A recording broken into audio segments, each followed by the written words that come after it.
भाई साहब शुरू करते हैं हम लोग आयुर्वेद को देसी भाषा में। जैसे कि आप जानते हैं इस चैनल पर सिंपल लैंग्वेज में हम लोग आयुर्वेद को देसी भाषा में सीखने की कोशिश करते हैं।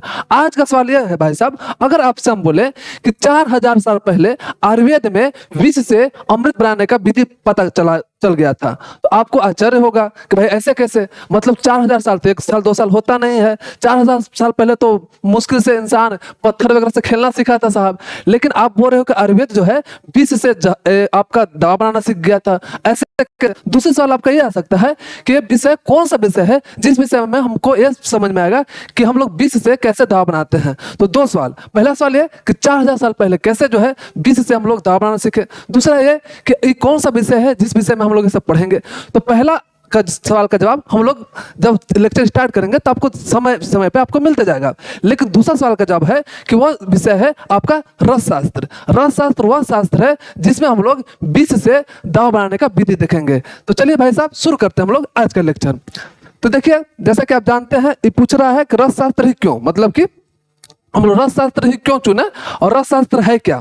तो समझिएगा, एक तो समझ में आता है कि रस शास्त्र मतलब रस आप पढ़ चुके हो, फर्स्ट ईयर में ही पढ़े होगे। मधुर होता है, अम्ल होता है, लवण होता है, तिक्त होता है, कटु होता है, कषाय होता है। तो आपको समझ में आया होगा कि भाई साहब तो ही ना जो जीभ पे सीधा सिंपल सा फील होता है वही रस है। तो अच्छा, इसका मतलब ही भाई साहब कि हम इसमें रस के बारे में पढ़ेंगे, मतलब मधुर के बारे में पढ़ेंगे, अम्ल के बारे में पढ़ेंगे, ऐसा कुछ क्या। तो बोले कि भाई साहब वो बात तो आप सही बता रहे हो, जो बोल रहे हो आप पढ़े सही हो, लेकिन ये रस का मतलब अलग है। वो रस भी सही है, लेकिन यहाँ पर रस का मतलब पारद है। अब बात आता है भाई पारद क्या है। तो पारद मतलब मरकरी, मरकरी मतलब कि Hg। अब बात आता है कि भाई साहब अगर मरकरी की बात कर रहे हो, आप साहब ये बताए थे कि इसमें हम लोग दवा बनाना सीखेंगे। तो ये तो पारद क्या है, एक तरह का जहर है। तो जहर से हम लोग जहर हम लेते हैं तो हम तो मर जाएंगे, तो दवा का काम करेगा नहीं।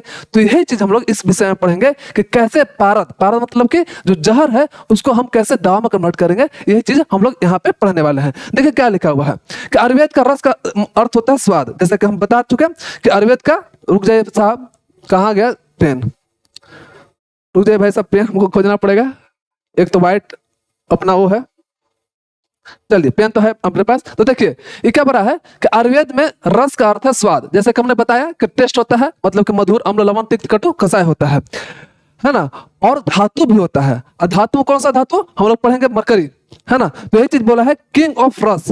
अब किंग ऑफ रस किसको बोला जाता है, किंग ऑफ रस पारद को बोलते हैं। तो बात आता है भाई साहब किंग ऑफ रस पारद को क्यों बोलते हैं। और दूसरी बात, रस आ रहा है, रस मतलब कि बहुत सारा रस होगा, उस रस में से एक रस जो पारद है उसको किंग बोला जाता है। तो दो प्रश्न आता है कि और कौन कौन सा रस है जो हम लोग पढ़ने वाले हैं। दूसरा ये कि आप पारा को, मतलब कि पारद को आप किंग ऑफ रस क्यों बोलते हैं। तो किंग ऑफ रस इसको इसलिए बोलते हैं कि इसको बोला जाता है कि अगर इसको सही से विधि से अगर शोधन किया जाए और तरीका से बनाया जाए तो शरीर में लेने के बाद इस शरीर को अजर और अमर बना देता है। ठीक है साहब। तो दूसरी बात आपका आता है कि ये आपका लिखा किंग ऑफ रस, मतलब कि और कौन कौन सा रस है जो हम इसमें पढ़ने वाले हैं। तो ऐसा नहीं है कि रस शास्त्र में सिर्फ पारद के बारे में पढ़ेंगे, हम इसके साथ साथ लोह के बारे में पढ़ेंगे, मतलब लोहा के बारे में पढ़ेंगे। इसके साथ साथ हम लोग आगे बढ़ेंगे कि पारद के बारे में पढ़ेंगे ही, है ना। तो बहुत सारा है, उपरस है, महारस है, इस सारे चीजों के बारे में हम लोग इस विषय में पढ़ने वाले हैं। और किंग ऑफ रस क्यों बोला जाता है बता चुके कि इसके लिए बोला जाता है क्योंकि यह ऐसा है जो शरीर को अजर और अमर बना देता है। अब देखिए भाई साहब परिभाषा क्या है, मतलब कि रस शास्त्र का परिभाषा क्या है। तो बोल रहा है आयुर्वेद का वह विद्या जो मुख्य रूप से रस मतलब कि पारद, बार बार बता रहे हैं साहब, रस मतलब मत समझिएगा मधुर अम्ल, यहाँ पे रस मतलब क्या है, पारद है। और उससे संबंधित द्रव, है ना, उससे संबंधित जो भी द्रव है उसके बारे में हम लोग स्टडी करते हैं, किस में, रस शास्त्र में। सिंपल सा आपको समझ में आया होगा PPT.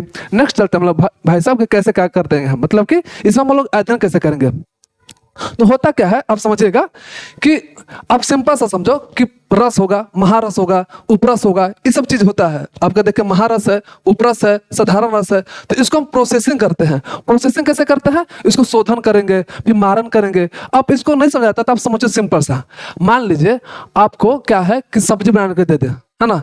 Day to day life example लेते हैं साहब ताकि समझ में आए, है ना। इतना बड़ा भड़कम बड़ा बड़ा वर्ड का बात मारो गोली प्लस समझते हैं सिंपल सा कि आपको सब्जी दिया जाता है, आपको बोलते हैं कि सब्जी बनाना है। तो आप क्या करोगे, उसको पहले आप उसको क्या करोगे, धोगे, क्या कि बाई चांस मान लीजिए गंदा होगा तो उसको क्या करोगे, आप धोगे, पहले धो दिए, इसका तो उसको क्या करोगे, उसको पकाओगे, मतलब कि फ्राई करोगे, समझे? तो फ्राई कर दिए और अल्टीमेट लास्ट में क्या करोगे, उसको आप ऊपर से मिर्च मसाला डालोगे ताकि अच्छा लगे, मतलब उसका क्या कर रहे हो, एक तरह का गुण को उसको बढ़ा रहे हो, इनहेंस कर रहे हो। तो 3 प्रोसेस किए। पहले आपका किए, धो दिए उसको साहब, फिर आपका क्या, उसको आप उसको मतलब कि जारन किए, यानी कि आप उसको हीट दिए, हीट से आप उसको फ्राई किए। तीसरा आपका किए, उसको आप मिर्च मसाला डाल दिया ताकि उसका क्या गुण इनहेंस हो जाए। यही चीज हम लोग मेटल के साथ करते हैं, पारद के साथ करते हैं। जैसे जैसे बोल कह रहा है साहब कि महारस है, उपरस है और साधारण रस है, इसको हम प्रोसेसिंग से गुजारेंगे। जैसे कि शोधन करेंगे, शोधन मतलब वही जो धोने वाला काम था, मतलब साफ सफाई करेंगे। पहला जिस तरह से आपका सब्जी को क्या किए, धो दिए साहब, उसी तरह से इस सबको धो देंगे। बाई चांस आप जानते ही होंगे, तो जब मिनरल्स है, चाहे जो नेचुरल चीज में जो प्रेजेंट होता है, उसमें बहुत सारा आप क्या बोल सकते हो कि अशुद्धि रहता है ना, जो हमको नहीं चाहिए। तो अशुद्धि को क्या करना है, हमको अलग करना है। तो उसको कैसे अलग करेंगे, शोधन से अलग करेंगे, है ना। तो पहले तो किया प्यूरिफिकेशन, मतलब कि शोधन किए। दूसरा करेंगे मारन, मारन मतलब उसको हीट अप करेंगे। आप आगे पढ़ोगे कि बहुत तरह के मारन होता है, किसी मेटल के साथ होता है, किसी चूर्ण के साथ होता है, तो फिर किसी द्रव के साथ होता है। तो मारन अलग अलग विधि होता है। तो हम लोग धीरे धीरे जैसे जैसे चैप्टर बढ़ेगा तैसे तैसे आपको समझ में आएगा। तो दूसरा करेंगे मारन, मारन मतलब सिंपल सा आप समझ जाओ, हीट करेंगे उसको, है ना। जिस तरह से सब्जी को क्या कर रहे थे हम, उसको हीट कर रहे थे, फ्राई कर रहे थे, उसी तरह से इस को फ्राई करेंगे। और तीसरा करेंगे संस्कार। अब बात आता है भाई साहब, ये तो संस्कार बात कर रहे हो, संस्कार वही वाला क्या, जब पापा मम्मी सिखाते थे बच्चा में कि बाबू बड़ा की बात मानना चाहिए, है ना, कोई गलत काम नहीं करना चाहिए, यही संस्कार क्या? तब बोले कि हाँ बिल्कुल भाई साहब, उसी के जैसा है। जैसे कि मान लीजिए संस्कार में होता क्या है, जैसे कि मान लीजिए आप पहले छोटा बच्चा थे, आप वही आदमी थे, लेकिन जब आपके अंदर संस्कार आ जाता है तो आप बेहतरीन इंसान बन जाते हैं। वही इसके साथ होता है। मेटल तो वही है, लेकिन उसमें संस्कार करते हैं, मतलब कि उसके गुण में चेंजिंग लाते हैं और वैसा गुण में चेंज लाते हैं और वैसा बना देते हैं जो कि यूजफुल हो, जो हमारे बॉडी के लिए यूजफुल हो, हार्मफुल ना हो, क्योंकि ऑलरेडी पहले से हार्मफुल था। जैसे मान लीजिए जब छोटा बच्चा थे, छोटा बच्चा में क्या करते थे, बहुत बदमाशी करते थे, इधर से उधर करते रहते थे।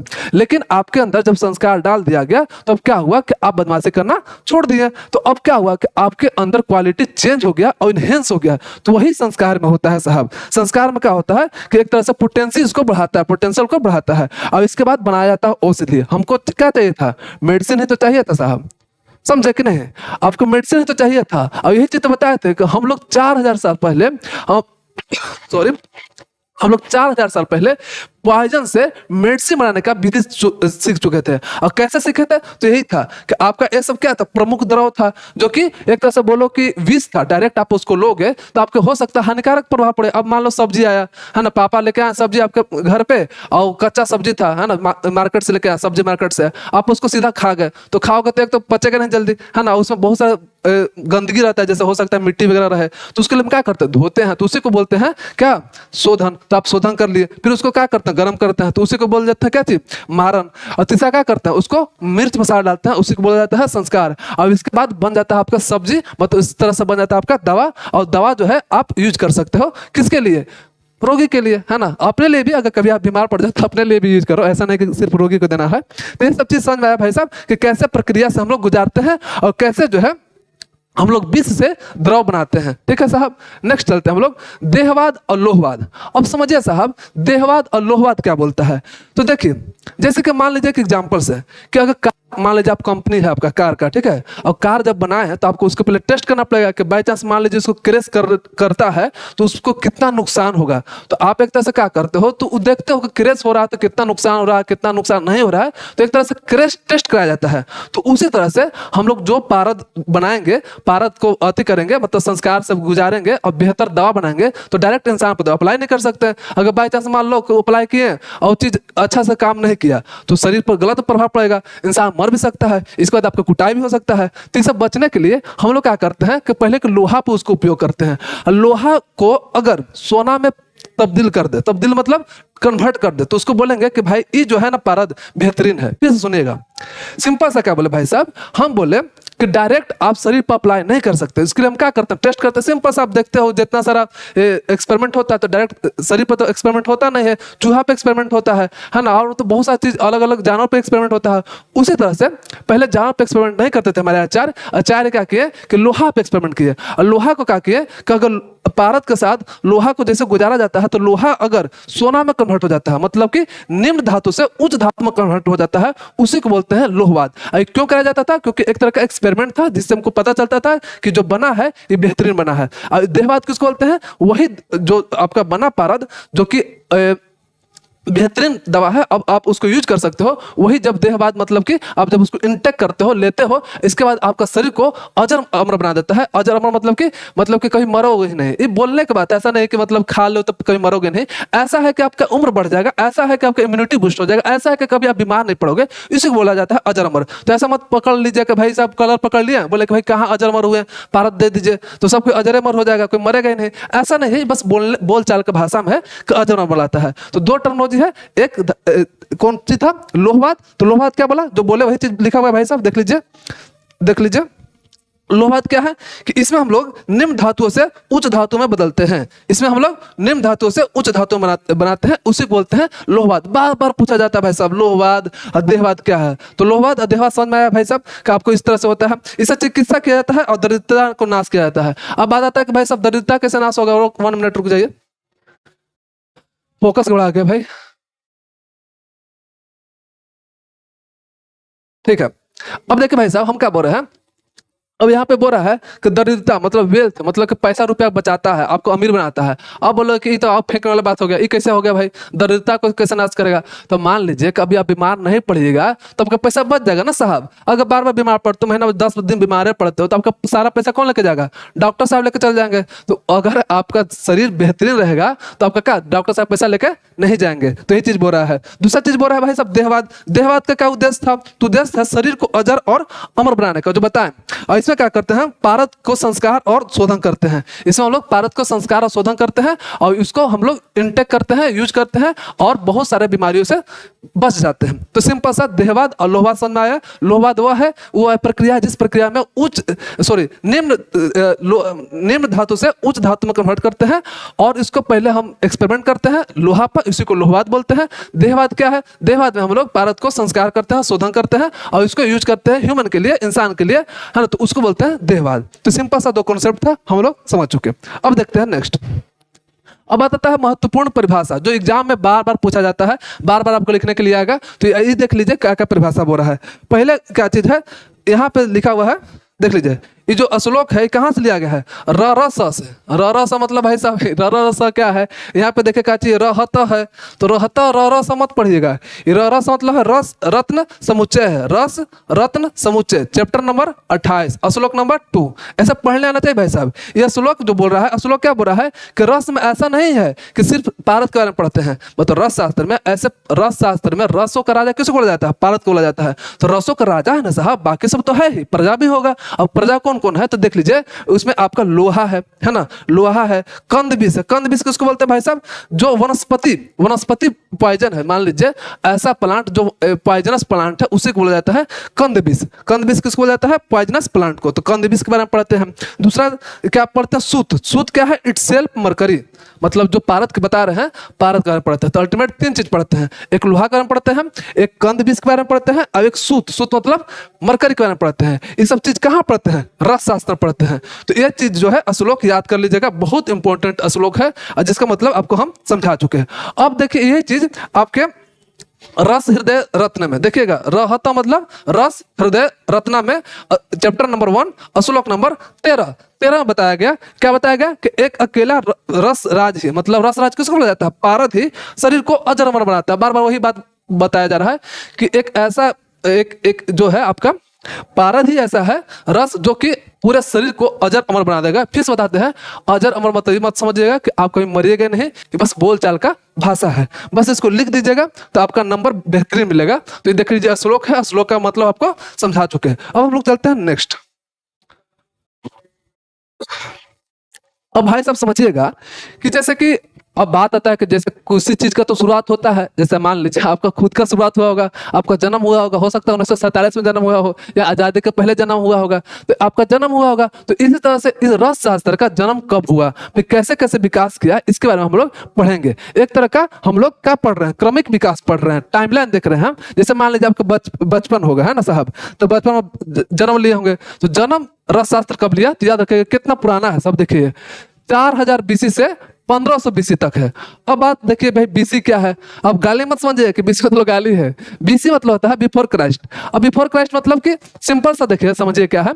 ये एक तरह का टाइमलाइन देखने का तरीका है। आप ईसा मसीह को जानते होंगे। ईसा मसीह को जो जन्म है उसके हिसाब से हम लोग टाइमलाइन को डिसाइड करते हैं। मान लीजिए ईसा मसीह यहाँ पे जन्म लिए, ठीक है। अब मान लीजिए आपके ईसा मसीह जी यहाँ पे जन्म लिए।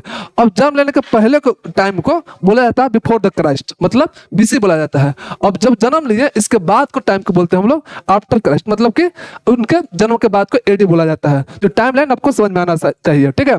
तो देखिए फर्स्ट जो है आपका प्री हिस्टोरिक है। प्री हिस्टोरिक मतलब भाई साहब जैसे कि प्रागे ऐतिहासिक काल।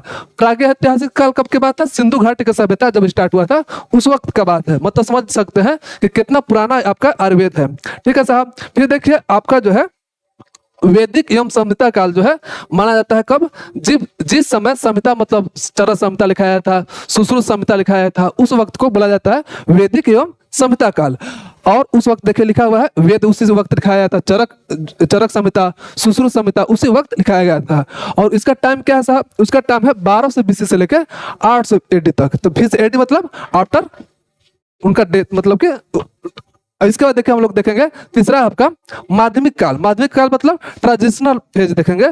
ट्रांजिशनल फेज में क्या था? विकास का आरंभ, मतलब कि यहाँ पे मेनली जो है यहाँ पे विकास होना शुरू हो गया था। किसका? रसशास्त्र का। तो हम लोग देखिए 3 चीज पढ़े हैं। एक तो पढ़े प्रागैतिहासिक काल। प्रागैतिहासिक काल का टाइम पूछा जाता है कि कब से स्टार्ट हुआ, तो 4000 बीसी से 1500 बीसी तक, है ना। फिर पूछा जाएगा दूसरा जो है वैदिक एवं संहिता काल जो है कब से स्टार्ट हुआ? 1200 बीसी से लेकर 800 बीसी एडी तक, है ना। यहाँ तक आपका वैदिक काल या संहिता काल स्टार्ट हुआ। फिर आता है माध्यमिक काल, जो विकास का आरंभ मेनली आरंभ जो होता है यही से होता है। तो कब से हुआ? 800 एडी से लेकर 1100 एडी तक। फिर आता है तंत्र काल। तंत्र काल में नागार्जुन आए थे। आई इनका नाम हमेशा याद रखेगा क्योंकि हर चीज का फादर होते हैं। जैसे आपके फादर साहब होंगे, है ना, तो रसशास्त्र का भी एक फादर है और उन फादर का नाम क्या है? नागार्जुन। तो आप आज के बाद याद रखिएगा कि रसशास्त्र का फादर जो है नागार्जुन साहब है। और कब आए थे? तंत्र काल में आए थे। और उनका टाइम क्या था? 800 एडी से लेकर 1300 एडी तक, ठीक है साहब। फिर है लास्ट जो है इटेरोकेमिकल काल। इटेरोकेमिकल क्या है? इसमें रस ग्रंथ लिखाया गया, बहुत सारा अच्छा बुक लिखाया गया इसी में। तो मेनली जो डेवलपमेंट है ना, जब फाइनल डेवलपमेंट बोल सकते हो, इसी काल में होता है, इटेरोकेमिकल काल में। देखिए इसमें से सिंपल सा सवाल क्या आएगा कि प्रागैतिहासिक काल। आपको तो पहले याद रखेगा कि टोटल 5 काल है ना। प्रागैतिहासिक काल, वैदिक एवं संहिता काल, माध्यमिक काल, तंत्र काल और इटेरोकेमिकल काल। और उसका टाइम क्या है बस ये याद कर लीजिएगा। ये आपका ऑब्जेक्टिव में सवाल आ सकता है, या फिर हो सकता है 5 नंबर का सवाल, हो सकता है कि आपको 5 नंबर का सवाल आ सके। सॉरी रुक जाएगा, पानी पी लेते हैं।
तो चलिए साहब हम फिर से स्टार्ट करते हैं, मतलब कि यहाँ से शुरुआत करते हैं। थोड़ा पानी पी रहे थे। जैसे कि हम लोग इतना सारा चीज पढ़ चुके हैं कि बीसी में मतलब कि 4000 बीसी से 1500 बीसी में ये सब चीज हुआ, है ना। बीसी मतलब बिफोर द क्राइस्ट, मतलब कि ईसा मसीह जब जन्म लिए थे, है ना, तो उसके पहले मतलब मान लीजिए हम 2000 में जन्म लिए हैं, तो मान लीजिए 2000 आप बोलोगे कि 1998 मतलब 1998 की बात करोगे अगर, तो क्या होगा? मेरे जन्म से 2 साल पहले। तो उसी तरह से जब ईसा मसीह जन्म लिया तो उसके पहले के टाइम को बोला जाता है बीसी, और एडी बोला जाता है उनके जन्म के बाद को बोला जाता है, ठीक है साहब। अब नेक्स्ट चलते हैं हम लोग। इसके बाद फिर प्रागैतिहासिक काल का में हम क्या क्या पढ़े और क्या क्या चीज हमको खोज हुआ है, वही चीज हम लोग पढ़ने जा रहे हैं कि प्रागैतिहासिक में क्या क्या पढ़ना है। तो देखिए फर्स्ट लिखा हुआ क्या जो बार बार आता है शॉर्ट आंसर में, तो देख लीजिए। बोल रहा है कि बर्तनों को 2 या अधिक रंगों से रंगना स्टार्ट किया था। अब देखिए ये जो रंगीन आपको देख रहा है भाई साहब बर्तन, है ना, तो ये सब चीज भाई साहब बहुत पहले, ऐसा नहीं है कि मतलब आज की बात है, बहुत पहले मतलब कितना देख रहे थे ना, 4000 BC था उधर, मतलब कि इतना साल पहले हम लोग बर्तन को रंगना सीख गए थे। जब दुनिया जो है पत्थरों के साथ खेलती थी साहब, पत्थर के साथ इधर से उधर मारती थी, तो हम लोग रंगना सीख गए थे। मतलब समझिए कि कितना मेरा हिस्ट्री जो है उन्नत था, मतलब कि विकास था, विकासित हमारा हिस्ट्री था। लेकिन अभी देखिए प्रेजेंट साहब, प्रेजेंट पूरा खराब हो गया है, इसलिए हम आप मिलके उसको ठीक कर सकते हैं। ये सब मत सोचिए कि हमारा ये सब चीज सोच सोच के आप खुश मत होया कीजिए कि हमारा हिस्ट्री तो बहुत अच्छा था, गौतम बुद्ध हमारे यहाँ थे, आर्यभट्ट हमारे यहाँ थे, तो ऐसा भी सोचना नहीं है। आपको आज का देखना है। ऐसा मत सोचिएगा कि मेरा चाचा विधायक थे, ये सब सोच सोच के आप खुश हो रहे हैं। भाई आप क्या हो, मतलब कि आज क्या हो, तो आज को भी बेहतरीन बनाना है। इन की हिस्ट्री को देख देख के आपको झूमना है। जैसे आज के देख रहे हो आप, पूरा दुनिया देखो, आज आज भारत जिस तरह से चल रहा है, आज ही को लेकर चल रहा है ना, कि हम लोग का हिस्ट्री इतना उन्नत है, ये है वो है, दिस है डैट है, ये सब में मत पढ़िए साहब। आप बेहतरीन कीजिए प्रेजेंट को, आज को। लेकिन अभी आते हैं यहाँ पे सिंपल सा, ये बात तो मानना पड़ेगा कि हमारा हिस्ट्री जो है बहुत बेहतरीन था। इसका जीता जागता उदाहरण ये है कि भाई साहब इतना पहले, मतलब कि जब इंडस वैली सिविलाइजेशन था, उस वक्त हम लोग रंगना सीख गए थे। तो आप एक एग्जाम में लिख लीजिएगा क्या भाई साहब, कि इसमें जो है मतलब प्रागैतिहासिक काल में क्या था, बर्तनों को 2 या अधिक रंगों से रंगना हम लोग सीख गए थे। दूसरा देखिए भाई साहब कि ताम्र, मतलब कि कॉपर को अयस्क से निकालना स्टार्ट कर दिया था हम लोग। और से हम लोग बताइए कितना उन्नत था भाई साहब। अभी मेटालर्जी पढ़े होंगे आप, है ना, तो मेटालर्जी का भी कॉन्सेप्ट बताइए, इतना साल पहले उन लोग के पास था मेटालर्जी वाला कॉन्सेप्ट। क्या भाई साहब कि और से हम लोग कॉपर निकालना सीख गए थे। तो दूसरा पॉइंट याद रखिएगा कि और से हम लोग क्या निकालना स्टार्ट कर दिए थे, कॉपर। तीसरा एलॉय पढ़े होंगे, मिश्र धातु, मतलब कि जब 2 धातु मिलाया जाता है और मिलाने के बाद जो तैयार होता है उसको बोला जाता है मिश्र धातु, है ना, उसी को बोला जाता है एलॉय। तो एलॉय मतलब जैसे ब्रोंज किससे किससे मिलता है, आपके कॉपर और, मतलब कि कॉपर और एसन टिन से मिलता है, अब बनता है क्या चीज, ब्रोंज। तो ब्रोंज को भी बनाना सीख गए थे हम लोग, कब, प्रागैतिहासिक काल में बनाना सीख गए थे, याद रखिएगा साहब।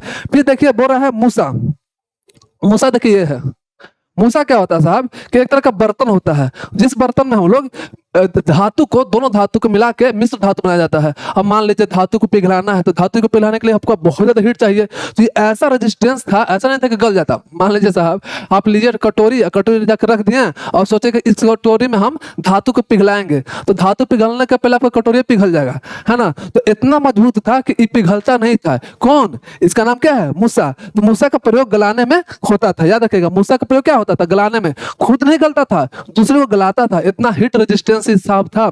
इसमें क्या करते थे क्या, कि 2 मेटल को मिला के मिश्र धातु तैयार करते थे। तो ये हो गया मूसा।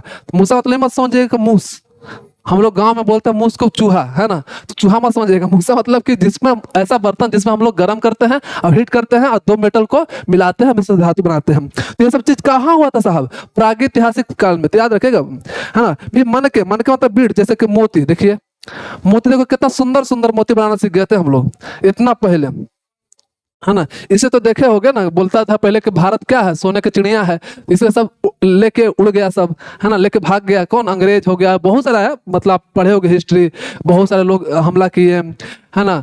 तो आपके चंगेज खान है, या फिर इतना सारा स्वर्ण मंदिर पर हमला हुआ, तो सब हुआ, तो इसका मतलब कुछ तो रहा होगा साहब। चोरी किसके घर होता है, जिसके घर धन होता है। तो अल्टीमेट इतना तो समझ आ रहा है कि हम लोग जो है उन्नत भी था, हम लोग धनी आदमी भी थे, बस लुटा गया और उसी लुटा गया, तो आराम से सो रहे हैं। और भाई फिर से उठिए और फिर से कुछ मेहनत कीजिए, बेहतर कीजिए। खैर ये बात की बात है। तो यहाँ समझ में आया कि यहाँ पे मनके का भी आपका खोज हो गया था, कब, प्रागैतिहासिक काल में। देखिए साहब ऐसा मत सोचिएगा कि बीच बीच में इधर उधर कहा चल जाता है, इधर उधर इसलिए चल जाते हैं ताकि मतलब कि आपको बीच बीच में थोड़ा सा एंटरटेनमेंट हो जाए, ताकि समझ में आ जाए। अल्टीमेट हमको याद करना है। तो आप इस लेक्चर को 1.5x के आराम से छोड़ दीजिए, या फिर 1.25। ऑलरेडी हम थोड़ा सा तेज बोलते हैं, जल्दी जल्दी बोलते हैं, तो आपको जरूरत नहीं है 2x में जाने के लिए। 1.5x में जाइए, वह चाहे 1.25x में लगा दीजिए, और बस आराम से सुनते रहिए कहानी की तरह। ऐसा सोचिए कि फिल्म चल रहा है, उस तरह से सुनिएगा तो आपको पूरा अच्छा से याद भी हो जाएगा और समझ में भी आ जाएगा। खैर हम लोग आगे चलते हैं। फिर बात आता है भाई साहब प्रागैतिहासिक काल के बाद क्या आता है, वैदिक काल, मतलब कि वेद, जिसमें वेद लिखा गया था, है ना। तो वैदिक काल में क्या बोल रहा है कि ऋग्वेद, जैसे कि आपको पता ही होगा कि 4 वेद है।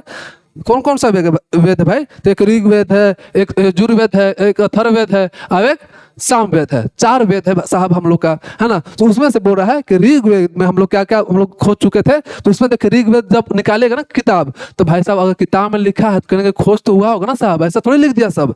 तो ऋग्वेद में स्वर्ण के बारे में लिखा है, और स्वर्ण माने क्या होता है, सोना होता है, ठीक है। स्वर्ण माने सोना होता है, मतलब गोल्ड होता है। फिर रजत, रजत मतलब सिल्वर होता है, और ताम्र मतलब कॉपर। आप बस इतना याद रखिएगा साहब कि ऋग्वेद जो है बहुत कीमती बुक था, है ना। ऋग्वेद बहुत कीमती था, उसमें सोना चांदी के बारे में लिखा हुआ है। सोना चांदी से याद रखिएगा कि सोना चांदी के बारे में कहाँ लिखा हुआ है, ऋग्वेद में लिखा हुआ है। और सोना का क्या बोलते थे ऋग्वेद में, स्वर्ण, और सिल्वर को क्या बोलते थे, रजत। तो सवाल ही नहीं आएगा सोना चांदी, आपको नाम याद रखना पड़ेगा, स्वर्ण और रजत किस बुक में लिखा है, तो ऋग्वेद में लिखा है। ताम्र मतलब कॉपर किस बुक में लिखा है, तो आपका ऋग्वेद में लिखा हुआ है। अब यजुर्वेद में क्या है, तो यही चीज को स्वर्ण को हिरण्य लिखा गया है। अब भाई साहब हिरण्य कैसे याद रहेगा, याद रखिए आप रामायण तो देखे ही होगा कभी ना कभी लाइफ में, अगर भारत में आप हो तब रामायण जरूर देखे होगा। तो साहब याद होगा आपको, जब सोना के जो हिरण थी जंगल में आई थी, जो सीता जी देख लिए थे, तो सीता जी क्या बोले थे राम जी को कि हमको सोना का हिरण चाहिए। तो हिरण मतलब हिरण्य, तो हिरण्य मतलब क्या, सोना। तो सोना का हिरण समझ जाइएगा, है ना। तो हिरण मतलब सोना। अयस मतलब होता है लोहा, अयस मतलब लोहा। श्याम मतलब देखिए एक है ना, श्यामा आन बनो बसो वृंदावन में, है ना, ऐसा कुछ गाना करके है ना भाई साहब। तो श्याम किसको बोला जाता था, श्री कृष्ण को बोला जाता था। तो श्याम में क्या होता, काला होता, जो हम हैं, है ना। तो जैसे आप भी हो सकते हो, उसमें हम भी हैं, है ना। तो श्याम मतलब होता काला, है ना। तो ब्लैक आयरन को बोला जाता है श्याम लो। तो श्याम लो के बारे में भी लिखा गया था, कहाँ, आपका यजुर्वेद में। फिर शीश मतलब लेड होता है, तो लेड के बारे में लिखा हुआ है। और त्रपु बहुत बार पूछा गया सवाल है भाई साहब, तो इसको याद रखिएगा। त्रपु जो है, त्रपु मतलब वंग मतलब कि टिन, दोनों नाम याद रखिएगा।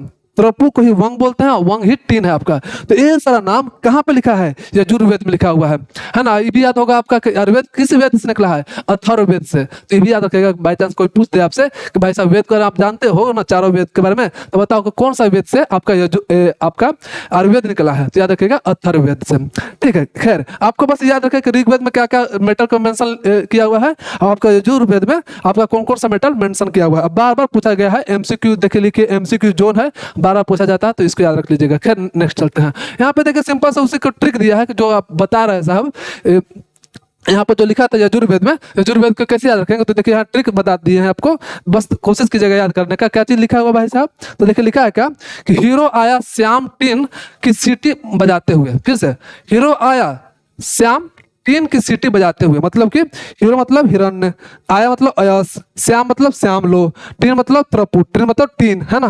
टीन मतलब टीन, टीन का क्या चीज मतलब था, त्रपु था, और सीटी मतलब शीश। तो इस तरह से आप नाम याद रखेगा, अल्टीमेट आपका एग्जाम पढ़ना है भाई साहब, तो ये सब याद होना चाहिए, ठीक है। नेक्स्ट देखते हैं हम लोग, ये आता है संहिता काल। संहिता काल में जिसमें हम लोग चरक संहिता और ये सब चीज संहिता जितना भी था, सुश्रुत संहिता, ये सब चीज हम लोग लिखना स्टार्ट किए थे। तो ये चरक संहिता, सुश्रुत संहिता, संहिता काल में क्या क्या है तो देख लीजिए। चरक संहिता पहले देखेंगे, चरक संहिता, इसका देखेंगे हम लोग सुश्रुत संहिता। तो चरक संहिता में क्या बोल रहा है भाई साहब कि इसमें हम लोग द्रव का वर्गीकरण कर चुके थे। जैसे कि हम लोग पहले लेक्चर में, हम इसके पहले लेक्चर कल हम रिकॉर्ड जो किए हैं, वो द्रव गुण पढ़ाना स्टार्ट किए हैं। तो द्रव गुण में हम जब पढ़ना स्टार्ट किए थे तो हम देखे थे कि दुनिया में बहुत सारा द्रव था, तो उसको वर्गीकरण किए थे। वर्गीकरण का बहुत सारा बेसिस था, जैसे कि मान लीजिए प्रयोग के बेसिस पर हम लोग आते किए थे। फिर आप उत्पत्ति के भेद से आते किए थे, उत्पत्ति के भेद से कितना अपना द्रव होता है, जिसमें 5 गो था, पृथ्वी से, अग्नि से, जल से, जो भी 5 तत्व है उससे उस हिसाब से बांटे थे।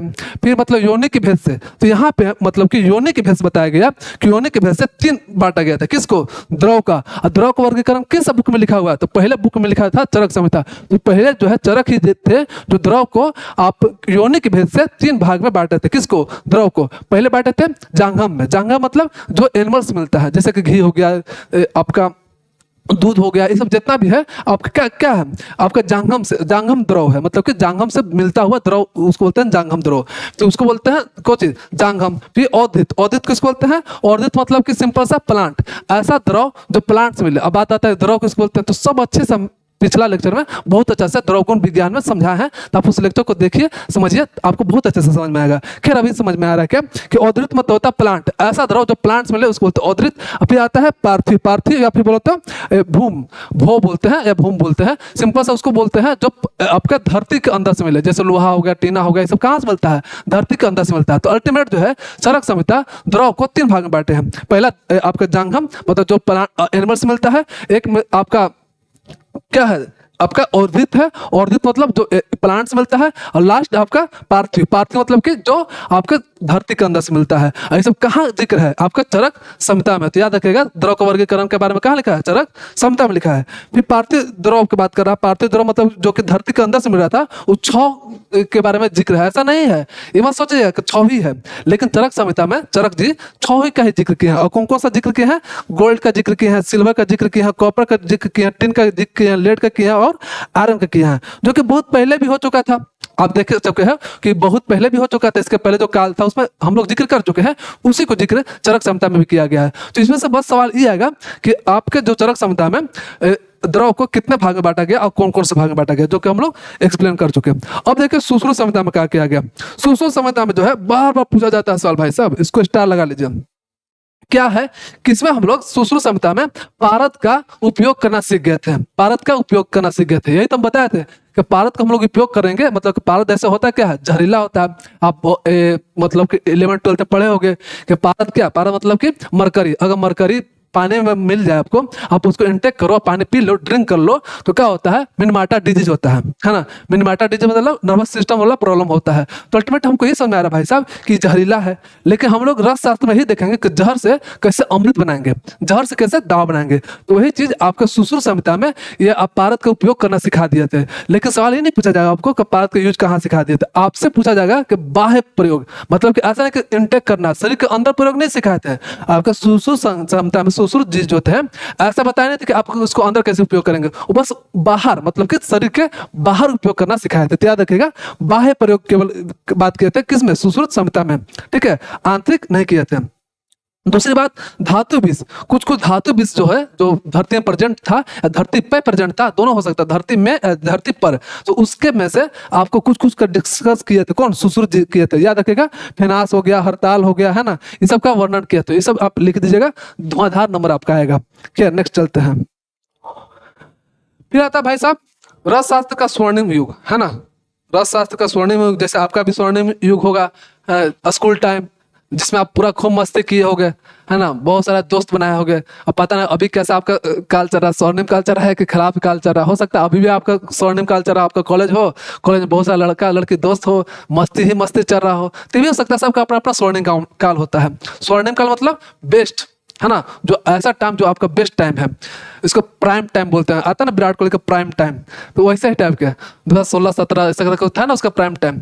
खैर इसका देखिए रस शास्त्र का स्वर्णिम युग क्या है, तो बोल रहा है कि माध्यमिक काल को बोला जाता है आपका रस शास्त्र का स्वर्णिम काल, फिर तंत्र काल को और आपके हेटेरोकेमिकल काल को। ये तीनों जो काल है ना साहब, ये आयुर्वेद का स्वर्णिम काल में से आता है।